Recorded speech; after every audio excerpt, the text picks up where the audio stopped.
Good morning, ma'am. I am William B. Lambunaw, BS Crim 3, Block B student, and I am here today to explain the 5 questions that I have chosen.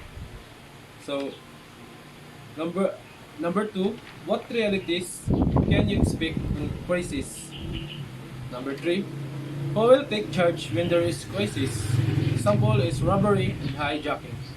Number 5, what are the purpose of crisis management? Number 6, explain the flows of 4 P's crisis management model. And lastly, number 10, what are the types of crisis according to nature? Natural crisis po aking pinili. And I'm holding now a bond paper which contains the 5 title of the questions. Sa likod ay wala po namang nakalagay. Title lang po talaga. So, let me begin. What realities can you expect in crisis? The realities in crisis is that crisis is unavoidable. Ang isang crisis po ay hindi maiiwasan. Dadating din ito sa iyong buhay o sa ating komunidad o sa in our community. And crisis occurs unexpectedly. Ang isang crisis ay hindi mo maiiwasan na dadating at hindi mo rin maiiwasan ang isang crisis lalo na ito'y dadating. And crisis can lose lives and properties. Itong crisis din ay nakakawala ng buhay o hindi lang buhay pati mga gamit na iyong nasa iyo. And number 3, who will take charge when there is crisis? Example is robbery and hijacking. Basically,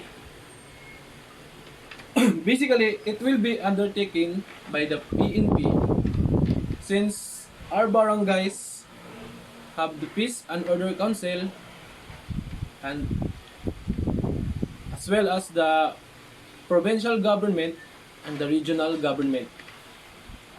But also, with the help of the PNP or the Philippine National Police and with the BFP, the Bureau of Fire, and the BGMP, Bureau of Jail, and also with the AFP, the Armed Forces of the Philippines.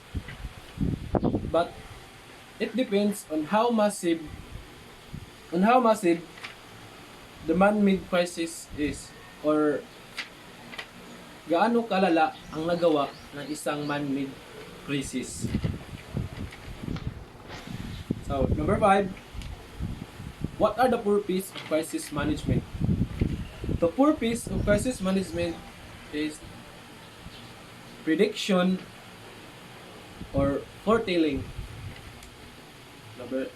Pangalawa, prevention or awareness. Number 3 is preparation or planning. And lastly, performance or the actual execution. So, number 6 is explain the flow of 4 P's of crisis management model. So the 4 P's of crisis management model has 2 kinds of phase. First is the proactive phase, which is the prediction, prevention, and preparation is the under po siya sa proactive phase. And the second phase is reactive phase, which ang na-under po nito ay ang performance. So, proactive phase is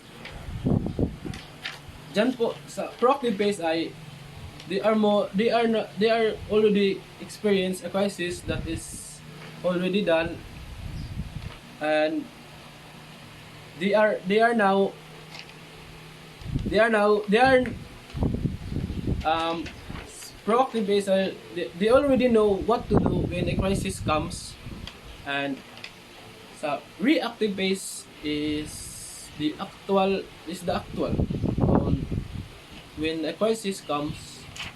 When a crisis comes, they will going to execute what they have planned. So what are the types? Lastly is what are the types of crisis according to nature?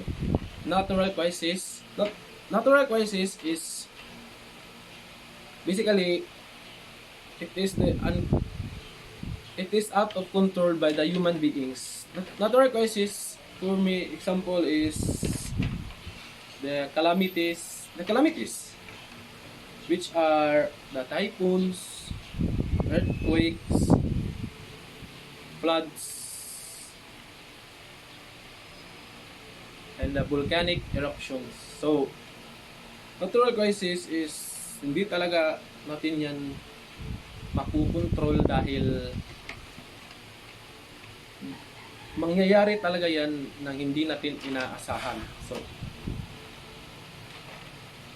since we don't know when does this calamity will occur, but we will by the use of prevention or to prevent, maaaring iiwasan ang mga bagay-bagay na hindi naman mangyayari. That would be all, ma'am.